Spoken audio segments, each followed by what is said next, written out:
تو نے عبادت اپنے رب کی کرنی ہے.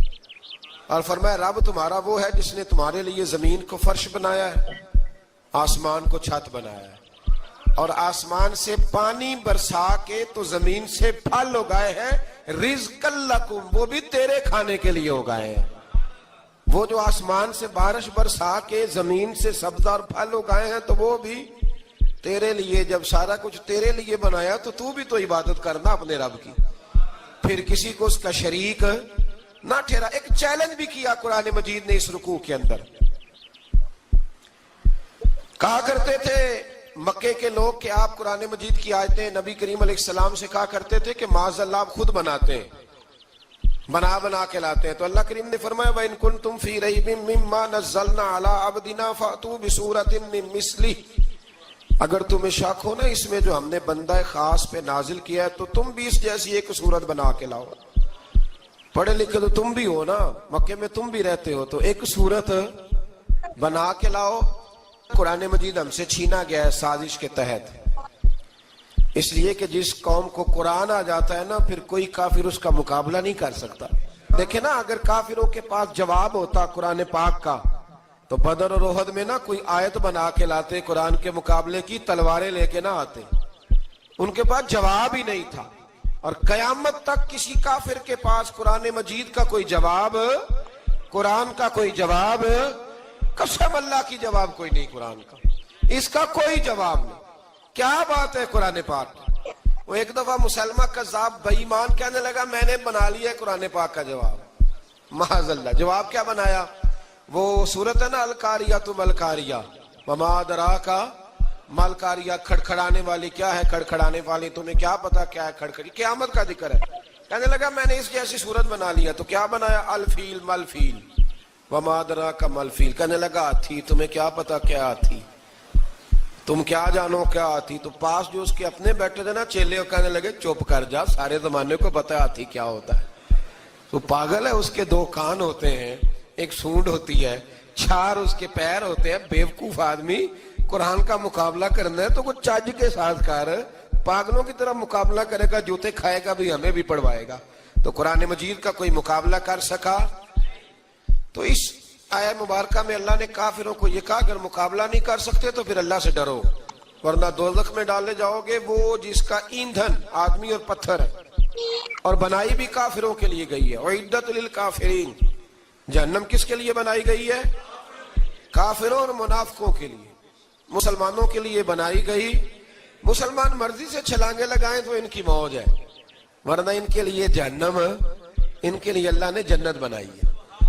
اور یہ بات کرتے ہی رب کریم نے فرمایا اے محبوب علیہ الصلوۃ والسلام, مومنوں کو خوشخبری دے دیں کہ اللہ نے ان کے لیے جنت بنائی ہے, اس میں باغات ہیں, انہیں رزق دیا جائے گا کھانے کے لیے, اور اس میں انہیں پاکیزہ بیویاں دی جائیں گی, اور پھر وہ اس میں ہمیشہ رہیں گے, انہیں اس سے نکالا نہیں جائے گا. آگے جو آیات کریمہ ہے نا اس کے اندر اللہ تبارک و تعالیٰ نے فرمایا ہے کہ اللہ حیا نہیں کرتا سمجھانے کے لیے مچھر کی مثال بھی دینی پڑے. فرمایا قرآن سے کچھ لوگ ہدایت حاصل کرتے ہیں اور کچھ گمراہ ہو جاتے ہیں. جب لوگ اپنی مرضی کی تشریحات چاہتے ہیں تو گمراہ ہوتے ہیں, اور جب قرآن کو رسول اللہ صلی اللہ علیہ وسلم اور امت مسلمہ کی تشریحات کی روشنی میں سمجھتے ہیں تو پھر اللہ ہدایت عطا فرماتا ہے.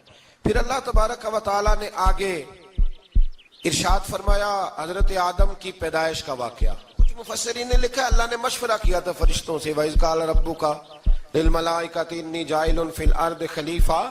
لیکن کچھ مفسرین کہتے ہیں کہ اللہ کو ضرورت نہیں فرشتوں سے مشورہ کرنے کی. اللہ نے فرشتوں سے مشورہ نہیں کیا, بلکہ رب نے انہیں آگاہ فرمایا تھا کہ میں لگا ہوں زمین پہ اپنا نائب بنانے, میں خلافت دینے لگا ہوں زمین پہ. اب یہ تو دینے والی کی مرضی ہے نا اس نے کس کو دینی ہے, یہ تو دینے والے کی مرضی ہے نا اس نے. تو کچھ لوگ کہتے ہیں کہ دینے والے سے زیادہ ہمیں پتہ ہے.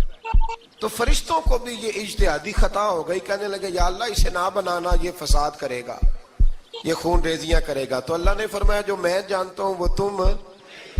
اللہ اکبر. امام راضی فرماتے جب رمضان آتا ہے تو اللہ فرشتوں سے کہتا ہے ذرا یہ کھول کے دروازے دیکھو نا یہ زمین پہ کیا کر رہے ہیں.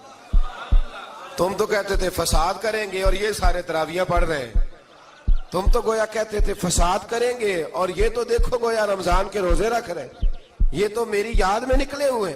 تم کچھ کہتے تھے اور دیکھو میں نے تمہیں کہا تھا نا جو میں جانتا ہوں وہ تم۔ اللہ نے پھر حضرت آدم علیہ السلام کو تمام زمانے کے علوم عطا کیے، علم سکھا لیا۔ تو فرشتوں سے کہا تم بھی ان چیزوں کے نام بتاؤ، تو وہ بتا سکے نہیں۔ اللہ نے فرمایا اب اس طرح کرو، آدم کو سجدہ کرو۔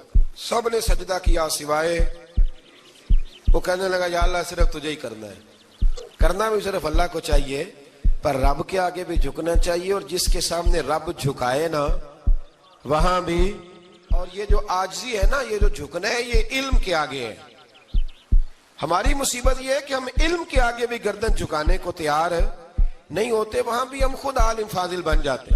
تو فرمایا کہ سب سے کہا سجدہ کرو، سب نے سجدہ کیا سوائے ابلیس کے۔ تو پھر ہوا کیا، وکان من الکافرین، وہ کافروں میں سے ہو گیا۔ پھر اللہ نے حضرت آدم کو اور جناب حوا کو نا مقام دے دیا جنت میں رہنے کے لیے، اور کہا سارا کچھ کھانا، درخت کے قریب نہ جانا۔ ابھی آپ کسی سے کہہ دیں تھوڑا سا کہ پیچھے نہ دیکھنا، یعنی اگر میری سمجھ لیں ادب کی وجہ سے کوئی 1.5-2 منٹ یا 6 منٹ نہیں بھی نہ دیکھے گا تو سوچے گا ضرور کہ پتہ نہیں اب پیچھے کیا ہے، مصیبت کیا ہے۔ یعنی آپ کہہ کے دیکھ لیں کسی کو، پیچھے نہ دیکھنا، فطرت ہے نا انسان کی، وہ جستجو کرتا ہے، کہا اس درخت کے پاس نہ جانا۔ تو حضرت حوا سلام اللہ علیہ کہتے ہیں دل میں خیال رہتا تھا کہ آخر ہے کیا درخت کے پاس۔ یہی انسان کا عقیدہ توحید ہے کہ جہاں سے رب منع کر دے وہاں وہ منع ہو جائے، اور یہ ان کی خطا نہیں تھی، یہ اللہ کی حکمت تھی، چونکہ رب نے تو پہلے کہہ دیا تھا بنایا ہی زمین کے لیے، تو یہ تو سارا کچھ ہونا تھا تو زمین پہ آنا تھا نا۔ تو حضرت حوا اور جناب آدم کے پاس شیطان آیا، اب اس کو نکال تو دیا تھا پر ابھی اس کا جنت میں آنا جانا بند نہیں ہوا تھا، یہ بھی اللہ کی حکمت تھی۔ تو وہ کہنے لگا تمہیں پتہ ہے بعد میں مر جاؤ گے؟ تو حضرت حوا کہنے لگی کیا موت بھی آئے گی؟ کہاں، اس کی تکلیف بھی بڑی ہوگی، تو پھر بچیں گے کیسے؟ تو کہنے لگے پھل کھا لو اس درخت کا۔ تو بچنے کے لیے پھل کھایا تھا۔ جس طرح لوگ آج بہت سارے کام بچنے کے لیے کرتے ہیں پر بچ سکتے، بچنے کے لیے پھل کھایا تو اللہ نے فرمایا زمین پہ چلے جاؤ۔ تو حضرت آدم زمین پہ آئے، پھر کئی 100 سال روتے رہے۔ فَتَلَقَّى آدَمُ مِن رَبِّهِ کَلِمَاتٍ، تو پھر اللہ نے خود ہی جناب آدم کو کچھ کلمے سکھائے۔ علامہ اسماعیل لکی فرماتے ہیں وہ کلمے یہ تھے کہ حضرت آدم نے میرے نبی کا وسیلہ پیش کیا، تو اللہ کریم نے جناب آدم کی دعا کو مقبول فرما لیا۔ پھر آگے بنی اسرائیل کا ذکر آ جاتا ہے۔ اللہ تعالیٰ نے بنی اسرائیل، آج آپ اسی قوم کو یہودی کہتے ہیں، ان کو اللہ نے اس زمانے میں فضیلت عطا کی تھی بہت زیادہ۔ تو عرب کے اندر جب نبی پاک علیہ السلام نے اعلان نبوت کیا تو کچھ لوگوں نے یہ کہہ دیا کہ اگر یہ یہودی کلمہ پڑھ لیں گے تو ہم بھی پڑھ لیں گے۔ تو پھر اللہ نے انہیں یاد کرایا کہ تم اصل میں کیا ہو، تمہیں کلمہ پڑھنا چاہیے۔ تو اہل یہود کا تذکرہ کرتے کرتے رب کریم نے ایک بات یہ بھی ارشاد فرمائی کہ تم لوگوں کو تو کہتے رہے ہو کہ وہ نبی آنے والے ہیں، وہ نبی آنے والے ہیں، اور جب آ گئے ہیں تو ماننے کو تیار نہیں ہو۔ تو فرمایا تأمرون الناس بالبر وتنسون انفسکم وانتم تتلون الکتاب، لوگوں کو بھلائی کا حکم دیتے ہو اور اپنے آپ کو بھول جاتے ہو، افلا تعقلون، تمہیں عقل نہیں؟ پھر اللہ نے انہیں یہ بھی یاد کرایا کہ یاد کرو وہ زمانہ کہ جب فرعون نے خواب دیکھ لیا تھا کہ کوئی بچہ اس کی سلطنت کو تباہ کرے گا، تو پھر اس نے تمہارے بچوں کو ذبح کرانا شروع کیا اور تمہاری بیٹیوں کو چھوڑتا تھا۔ فرمایا یہ بھی تو تم نے دیکھا، میں نے تمہیں پھر تم سے کہا جہاد کرو قوم عمالقہ کے خلاف، تو مقام طیہ میں جا کے یہ لوگ کہنے لگے ہم سے جہاد نہیں ہوتا۔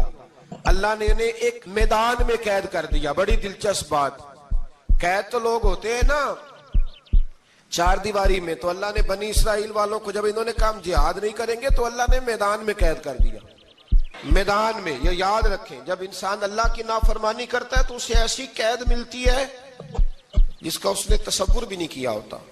ایک میدان ہے مقام طیہ، قید ہو گئے، سارا دن سفر کرتے تھے، سارا دن، تو رات کو تھک کے سوتے تھے، صبح اٹھتے تھے نا جب، تو وہیں ہوتے تھے جہاں کل صبح چلے تھے۔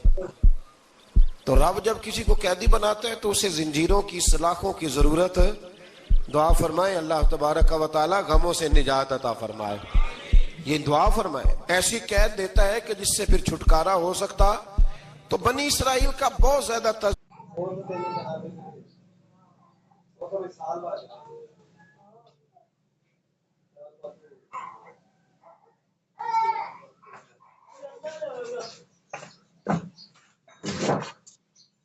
تذکرہ اس بارے میں اللہ